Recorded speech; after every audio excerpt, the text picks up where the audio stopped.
J'étais en train de manger, pour tout vous dire, cette petite assiette que John Shields nous a fait. J'ai beaucoup de chance, effectivement, parce que c'est d'une complexité et d'une justesse qui est assez rare. Il n'y a rien qui dépasse, et pourtant il y a des choses là-dedans. Il y a déjà quelque chose sur le plan de travail. On va accueillir maintenant une équipe dont on sait qu'elle est très attendue par certains d'entre nous. Parce qu'il y a un lien très spécial entre ce festival et la ville qu'il représente. Ils étaient là hier sur la scène au-dessus pour faire un pop-up avec Florent Laden. Je vous demande d'accueillir Marc-Olivier Frappier de ses restaurants à Montréal, Joe Beef, Liverpool House et le Vin Papillon Montréal qui sont là. Bonjour Marco. Bonjour, bonjour. Gabriel. Bonjour Gabriel. Ah, c'est parfait, on voit personne. Et on va en parler français. Je vais enfin tout comprendre de ce qu'on va me dire. Comment ça va depuis hier soir? Ça va, ça va. On a réussi à dormir un peu, on a fait un peu de mise en place et on est vraiment content d'être ici. Ouais. Bon, nous on est très contents d'accueillir à nouveau des gens de Montréal parce que on sait les liens qui unissent Omnivore et cette ville avec le festival qui se passe là-bas. Et aussi voilà, les liens d'amitié qui unissent Paris et Montréal. Est-ce que tu peux... On se tutoie, t'es d'accord? Ouais, ça va. Ok, les Québécois, ils sont cool. Est-ce que tu peux nous expliquer Joe Beef, le Firestarter et les deux autres qui suivent? Oui, c'est très simple. Joe Beef a ouvert 12 ans. Moi, ça fait 8 ans que je travaille. Alors, ça a été ouvert par Frédéric Morin, David McMillan et Alison Cunningham, qui ont été les fondateurs du restaurant, qui sont toujours mes mentors, les chefs, sont toujours présents, sont à chaque jour. Et moi, je m'occupe des opérations, en fin de compte, des 3 restaurants. Alors, le Joe Beef a été le premier, qui était très petit, 28 places, qui est ouvert dans un quartier qui s'appelle la Petite Bourgogne. La Petite Bourgogne. La Petite Bourgogne, qui était très Little Burgundy, qui était très peu achalandé et qui était très peu voulu il y a 12 ans. Et j'ose croire qu'à cause que Fred et Dave ont pensé à s'installer là il y a 12 ans, vraiment aidé beaucoup pour le quartier La Petite Bourgogne, qui est comme 4 blocs. C'est très petit, La Petite Bourgogne. Mais depuis 12 ans, il y a plein de restaurants, il y a beaucoup de boutiques, il y a un marché qui est très proche. C'est tout près d'un canal et ça l'a vraiment aidé, je crois, au développement du quartier. Après quelques années, on a ouvert le Liverpool House, qui est comme un peu comme la taverne du Joe Beef. OK. Puis le dernier restaurant qui a ouvert récemment, ça fait 4 ans, qui a ouvert il y a 4 ans, c'est le Vin Papillon, qui est complètement à l'opposé des 2 autres restaurants, de ses 2 grands frères, parce qu'on l'appelle la petite sœur. Fait que c'est complètement à l'opposé, puis c'est un peu de ça qu'on vient parler aujourd'hui. C'est comment qu'on a changé notre façon de penser dans un restaurant qui était très carnivore, très lourd, un peu familial, tout à partager, beaucoup de gras, la côte de bœuf, ces trucs-là, à essayer de garder cette mentalité-là, faire plus de légumes, des plus petites portions, des trucs plus digestes, puis bien faire évoluer les restaurants. Tu sais. Très bien, donc on a une espèce de famille de restaurants. Toi, tu dis que tu travailles depuis 8 ans chez Joe Beef? Ça fait 8 ans, ouais. Et rappelle-nous ton âge? J'ai 28 ans. Bon, bah voilà, donc tu as fait une partie de ta vie là-bas déjà. Alors j'ai commencé à... Bon, je te demanderai... Ah, ça va, c'est que la traduction aujourd'hui, hein. Je ne m'en demande pas plus. Donc 3 identités, dont 2 qui sont assez proches, mais deux identités pour 3 restaurants. 2 frères jumeaux, là. Donc là, le Joe Beef et Liverpool le House et Joe Beef, c'est vraiment 2 frères jumeaux. C'est très similaire, il y a des petites différences, mais on a ouvert le Liverpool House quand le Joe Beef c'était 28 devenu trop places. petit. C'est ça, voilà. OK. Donc, on va travailler, surtout toi, autour de cette idée de comment un chef peut exprimer différentes histoires à travers ses propositions, tout en gardant quand même ce fil rouge. Ouais. Comment tu pourrais le traduire, cet esprit que vous avez essayé d'avoir sur ces 3 restaurants? Bon vivant, c'est très informel, c'est très casual. Le vin papillon ne prend pas de réservation, le Joe Beef prend des réservations, la musique est forte, il fait noir, le serveur a des jeans, la bouffe, ça vient de petits fermiers, c'est très recherché. On travaille en proximité avec les fermiers, les gens avec qui on travaille, en fait. Là. Les producteurs du coin. Les producteurs, c'est ça. Puis, de la bonne bouffe dans un endroit vraiment casual. Tous les 3 restaurants sont dans ce style-là. Puis après, qu'est-ce qu'on sert dans l'assiette d'hiver un peu? Eh bien, qu'est-ce qu'on va servir sur scène, alors? Il y a combien? 3 recettes, hein, donc, aujourd'hui? On va essayer de faire 3, ouais. Alors, vas-y. On va commencer avec... moi, je l'appelle le poireau comme du canard confit. Le poireau comme du canard confit. confit. C'est encore dans l'idée de... Au Joe Beef, on travaillait beaucoup la viande. Fait que l'idée, c'était vraiment d'essayer de travailler des légumes un peu comme on travaillait la viande au Joe Beef. Alors ici, on a des... je ne sais pas si c'est allumé, ça. Ouais, c'est très chaud. Si, c'est chaud, hein? Ouais. Ici, on a des poireaux qui ont été mis au sel, un sel aromatique traditionnel pendant très longtemps, pendant une nuit, qu'on a ensuite confit dans du gras de poulet. Alors, on a pris des peaux de poulet, on a fait le gras. On sent cette odeur de fin de plat de poulet qui... Absolument. Pour que le poireau goûte un peu ce goût de poulet rôti. Ouais. Alors, on cuisine pas nécessairement végétarien, mais on cuisine beaucoup de légumes. On va seulement venir réchauffer ça chauffe pas. Le poireau ici. Ça fonctionne comme ça. Parfait. Voilà. Il est déjà tiède. On ne le veut pas trop brûlant, on le veut juste une bonne température. Je vais reprendre un peu de gras de volaille. Fait que l'idée, c'est vraiment de servir ce poireau-là un peu avec les goûts du poulet. Alors, on va le servir avec des solilès. Des solilès, on a fait une sauce ici à partir de verres de poireau et de racines de poireau qu'on a bien brûlées sur le barbecue et de peau de poulet aussi, qu'on a cuit et qu'on a réduit à un jus de volaille. Donc là, on est vin papillon, hein? Mais c'est ça l'affaire. Et la façon qu'on cuisine... elle change pas, en fait. Je peux pas dire que c'est vin papillon, puis je peux pas dire que c'est nécessairement Joe Beef. Ça va peut-être être le prochain resto, ça va peut-être être la prochaine place, parce que la façon qu'on a commencé à travailler au vin papillon à l'ouverture a beaucoup évolué. Puis je pourrais dire que ça a beaucoup fait évoluer la façon qu'on travaille dans les 2 autres restaurants. Que, malheureusement, il y a 12 ans, peut-être le légume, on s'en foutait un peu.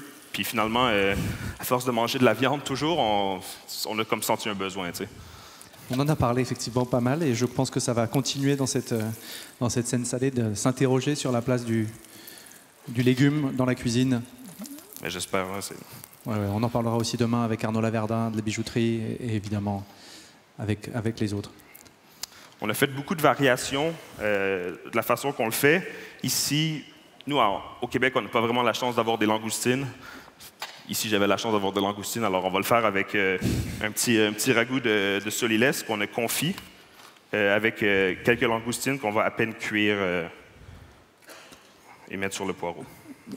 Ça, c'est quoi ce petit jus là? C'est le jus de poireau brûlé barbecue. Le jus de poireau brûlé. Avec okay. les peaux de poulet. On dresse dans ça? On va dresser dans ça. Parfait. T'es venu avec tes assiettes? C'est Valentine qui me les a données.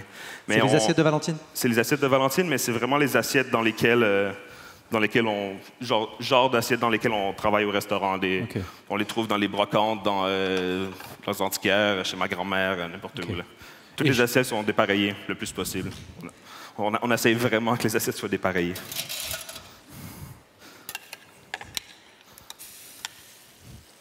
Donc l'idée, c'est quand même de garder cet esprit un peu canaille, un peu, comment dirais-je, voilà, généreux, mais travailler sur des produits complémentaires. En gros, Joe Beef et le vin papillon, c'est les 2 mêmes faces d'une médaille, quoi, concrètement. C'est aussi vraiment un à côté de l'autre. Hein. Ah bon, on est sur le même pâté de maison, vraiment. Hein, là, mais tu sais, c'est 44 secondes de marche. Tu fais les 3 restaurants, 44, j'ai calculé. T'as calculé. On partage le même frigidaire, genre les mêmes poubelles. Donc le solilès que tu vas servir au vin papillon, c'est issu du même poulet que celui que tu vas servir au Joe Beef, par exemple? Ouais, à un moment donné, il manquera de solilès, là, mais ouais. C'est la même idée, ouais. OK. On va juste venir trancher les poireaux. Comme ça. Explique-nous un peu à quoi ressemble, parce que pour ceux qui ne connaissent pas Montréal, ça ressemble à quoi la scène gastronomique de Montréal aujourd'hui? Ça ressemble à quoi? Les gens de Toronto ne seraient peut-être pas contents de m'entendre, mais moi, je crois que vraiment que c'est la place au Canada où est-ce que les gens essayent de pousser les choses un peu. On a là, je ne vais pas paraître, mais on a la chance d'avoir des origines françaises. Pour une fois, coquille. Alors, il y a une culture de manger que je trouve qui est très, très présente, ou beaucoup plus présente du moins, que dans le reste du Canada. Puis, pendant des années, les gens croyaient que la bouffe canadienne, c'était le foie gras par-dessus la crème, par-dessus le foie gras, par-dessus la tarte tartin, genre. Ouais, c'est une idée. Ou la poutine. Ou la poutine, dont on n'a toujours pas compris très bien ce que c'était en France. On l'a toujours, la poutine, on a toujours ces choses-là, mais même dans les maisons, ça commence à changer un peu. Tu veux nous faire croire qu'on mange moins de poutine au Québec? Moi, la poutine, ça se mange à 3 h du matin. Hein. Il y a juste Okay. les Français qui mangent la poutine l'après-midi. Donc c'est facile de repérer les touristes ou les expats qui sont là, qui commandent une poutine. C'est un plat pour gueule de bois, quoi, concrètement. Ouais, c'est ça. Ouais. Je vais juste venir trancher. Oh, il manque un petit coup de chaleur. Donc là, c'est le solilès qui est juste monté à température. Il était cuit, hein, là. Ouais, il était confit. Il était confit. Tout était confit dans ce gras de poulet qu'on a fait au barbecue. Voilà.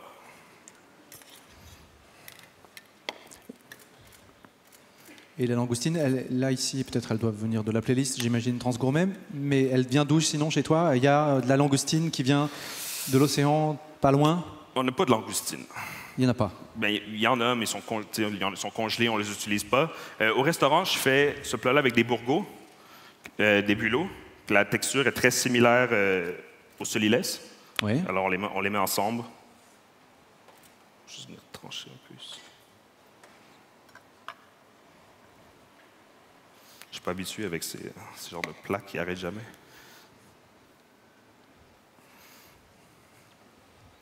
Est-ce que tu n'as pas l'impression, je ne sais pas si tu es sorti un peu à Paris ou pas là depuis ton arrivée? Oui. T'as pas l'impression qu'il y a un petit esprit québécois aussi qui souffle à Paris? Ce côté plus décontracté, un peu... C'est quoi l'esprit québécois? Bah ça, plus cool quoi. T'as l'air cool toi sur scène. Cool. Ouais. Non mais c'est pas toujours le cas des Français. Non, mais tu me complimentes? Ah c'est un compliment. Hein. Ah, ça fait plaisir. Merci. T'as pas l'air stressé? Non? Bah je sais pas, hier ça a l'air de s'être bien passé. C'est qui le mec après? C'est qui déjà? Pour vrai?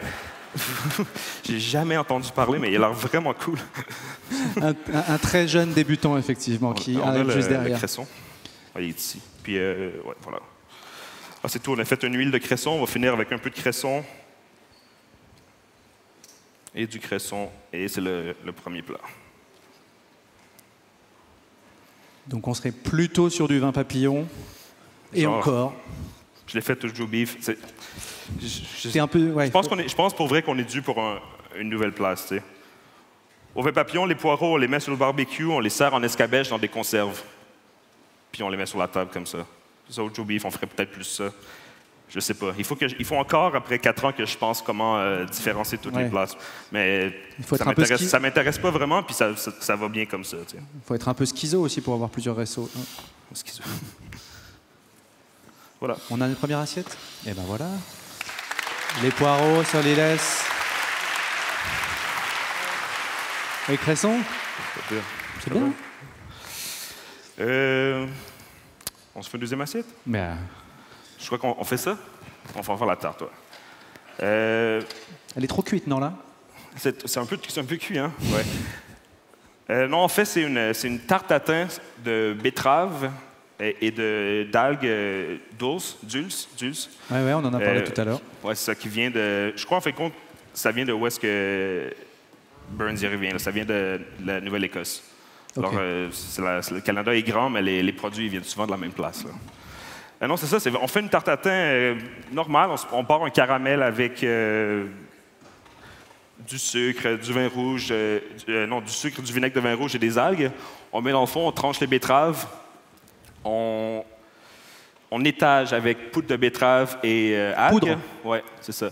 L'algue étant très iodée et un peu salée, ça vient très bien couper avec Avec le sucre.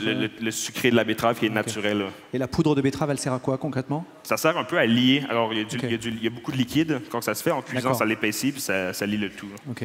Donc il va y avoir une texture comme ça, presque un peu de gâteau qui va se créer. Ouais, un peu tarte à thym. L'idée, Ouais. c'est les étages. Je vais vous montrer. Elle Ça, c'est clairement très vin Je papillon. la rebouge ou pas? Non, on va la laisser là parce que je crois qu'il va devoir travailler. Est-ce que vous voulez la... Non, bouge pas. Continue. Parfait. On la sert avec ce qu'on appelle du gravlax de bœuf. Gravlax de bœuf. Alors, on trouvait ça drôle, là, beat puis beef, ça rime. Fait qu'on s'est dit, ça serait le fun de trouver quelque chose à faire avec. Alors, on fait... c'est comme l'idée d'une jeune brasaola un peu italienne. OK. La même méthode que du gravlax. Alors, on prend du bœuf du Québec, on le met au sel avec plein d'algues. On le laisse au sel une semaine. Après, on a au Joe Beef, on a un frigidaire pour vieillir le bœuf. On le met dans le même frigidaire, on le laisse là 2 mois, 3 mois, tout dépendant. On l'oublie. On l'oublie. Puis on met plein d'algues, puis on le tranche. Ça fait quand même une belle texture. Je vais essayer ce trancheur-là. Ah ouais. Ouais. C'est vraiment... Merci.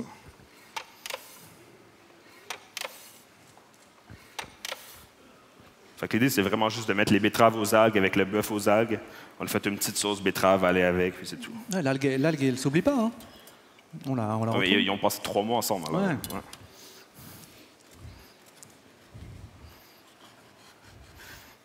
Ça, c'est clairement vin papillon. Je me pose la question parce que...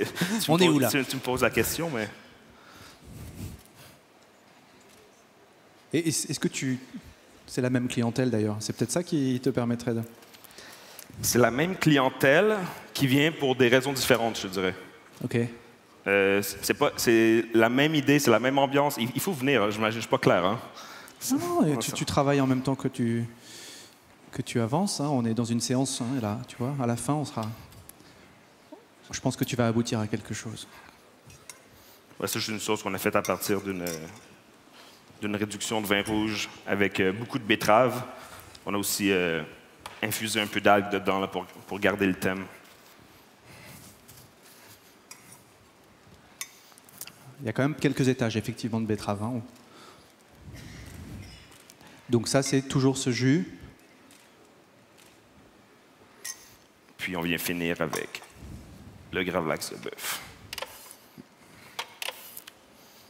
C'est beau, hein? Pourquoi on appelle gravlax? C'est vraiment lavé avec du gin, de la même façon qu'on ferait, j'imagine, un gravlax de poisson. Avec du gin. Ouais, OK. pour enlever le sel. C'est ça? Et ben voilà, la deuxième assiette. Voilà. Peut-être du vin papillon. Peut-être, ouais. Ça serait cool, non? Ça serait nice.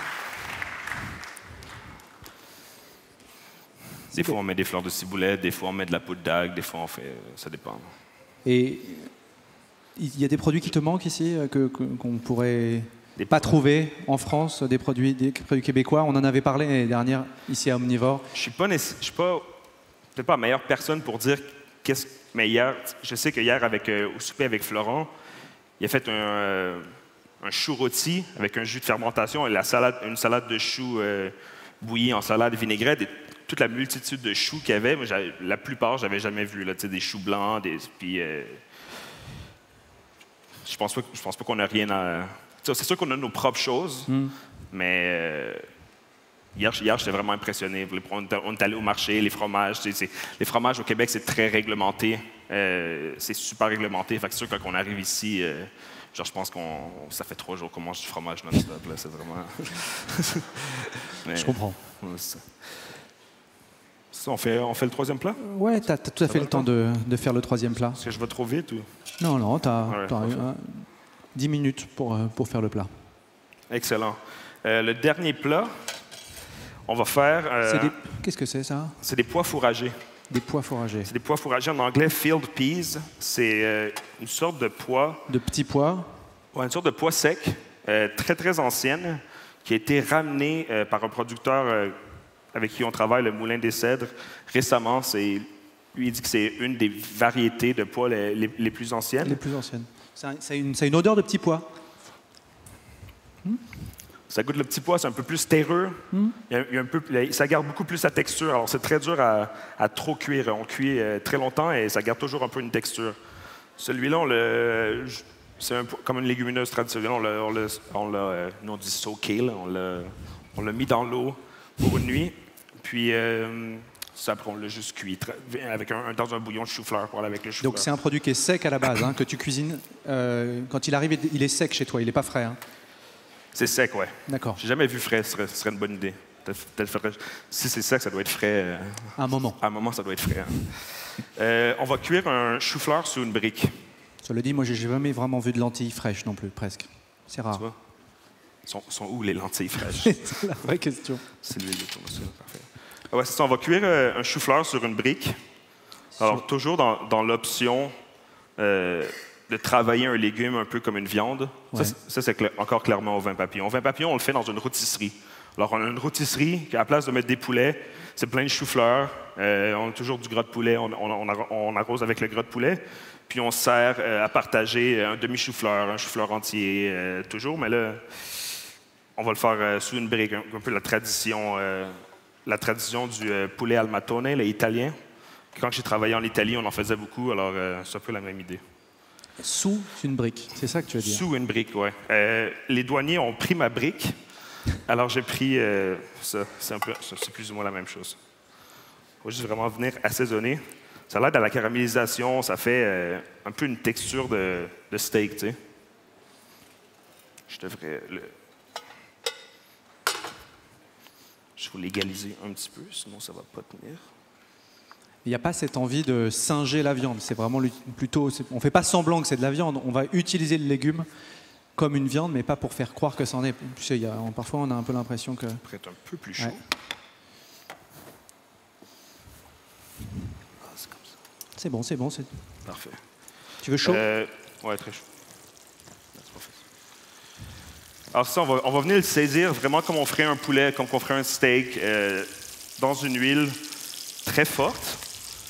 Avec un pois sur le dessus pour que ça fasse une belle caramélisation. Ça fait vraiment une croûte. Maximum, quoi. Pareil, ouais, exactement, pareil comme un steak. Quand tu le fais avec un poulet, ça fait la peau croustillante, là, un truc. Et ça, c'est une technique italienne, tu dis? On nous fait cuire le poulet? Moi, je ne connais pas cette technique. T'as vu ça en Italie? Moi, c'est là que je l'ai connu. J'ai travaillé en Italie, j'habitais en Italie. C'était dans quelle région? Ça, il le faisait à la maison. C'est dans la région de Vérone. Je ne suis pas trop sûr que ça vient de Vérone. OK. C'est ça. Polo al matone en italien. OK. Nos amis italiens seront peut-être... pourraient nous confirmer. J'ai un peu de la misère à contrôler le feu. C'est chaud, là. Je vais garder ici. Puis, on va juste venir rajouter un peu de beurre pour caraméliser les sucres, caraméliser le chou-fleur. On va rajouter des herbes. Puis, on cuit un chou-fleur. Comme un steak, quoi. Ouais. Ça prend un peu de temps à faire. Alors, on a fait un d'avance. Très bien. Bonne idée. Et voilà. Ah ouais. Fait que c'est vraiment l'idée du poulet chou-fleur, là. Je vais le laisser peut-être aller. On le met au four? Ouais. On va le mettre au four, peut-être que ça sera prêt. Là, c'est gourmand comme une côte de bœuf, quoi. C'est-à-dire que tu as envie de taper dedans. On va le tailler un peu, mais tout dépendant. Il n'y a pas de menu écrit sur papier à notre resto. C'est à l'ardoise. On écrit toujours, même au Joe Beef, qui est plus formel, tout en n'étant pas vraiment formel. C'est écrit à l'ardoise. Alors, tu sais, on fait des choux-fleurs entiers, on le fait pour une personne, on le fait en entrée. Tout dépendant, vous êtes combien, là, ou comment tu as faim. On va le servir avec une sauce au sang. Ah, alors on a débuté la journée avec un lieu jaune au sang, ce matin avec Maurizio Zillo. Ouais. Qu'est-ce qui était betterave, sang et poisson. Donc là, on est plutôt dans un sang qui est déjà cuit, qui est un peu coagulé. Qui est déjà cuit. La façon qu'on fait la sauce au sang au Joe Beef. Alors tu vois, ça c'est vraiment un truc du vin papillon, puis ça c'est vraiment un truc du Joe Beef. Là. Je mettrais pas. Moi, je suis complètement largué. Je mettrais pas le sang. Je mettrais pas le sang au vin papillon, ça marcherait pas. Non, c'est ça. C'est vraiment. On faisait du boudin. On l'a vraiment trop cuit.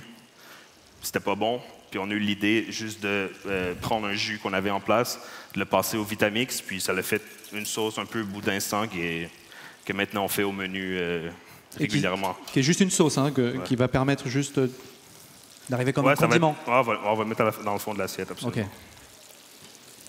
Donc redonne le nom de ces pois. Pois fourragés. Pois fourragés.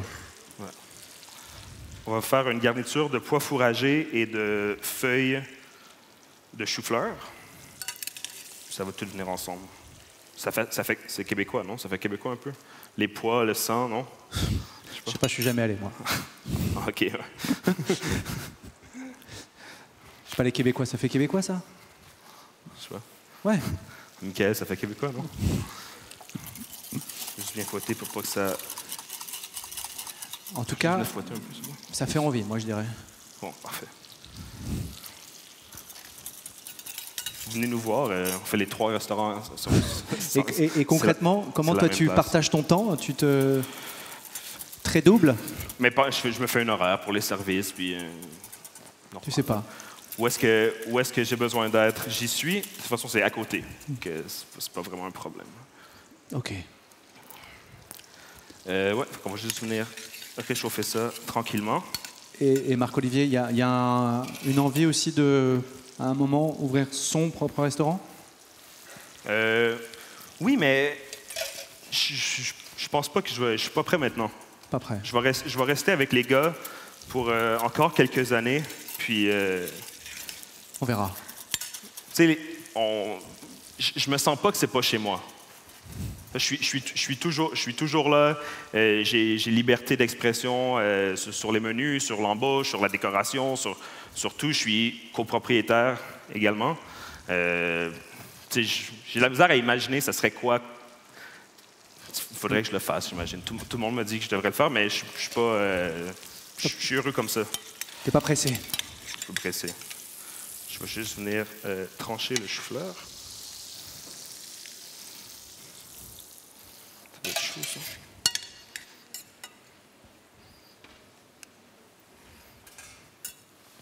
Ça, c'est chaud? Ouais. Parfait. Donc il y a cette envie, on fait dans ça? Ouais. Dans l'assiette à Valentine, c'est parfait. Décidément.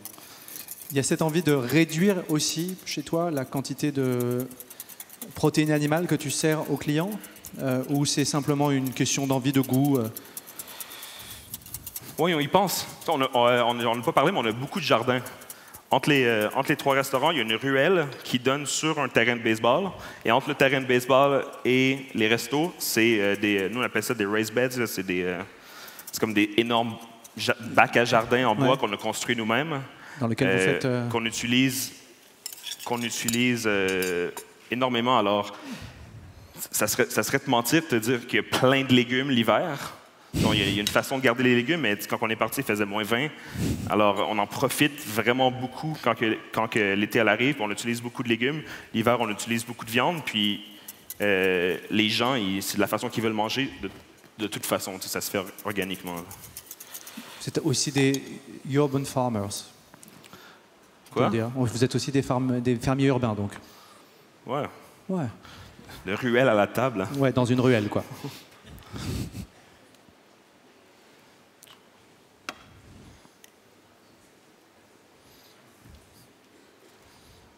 Dans le petit labyrinthe du chou-fleur, le sang va se... On le voit? Ah oui, là, on le voit.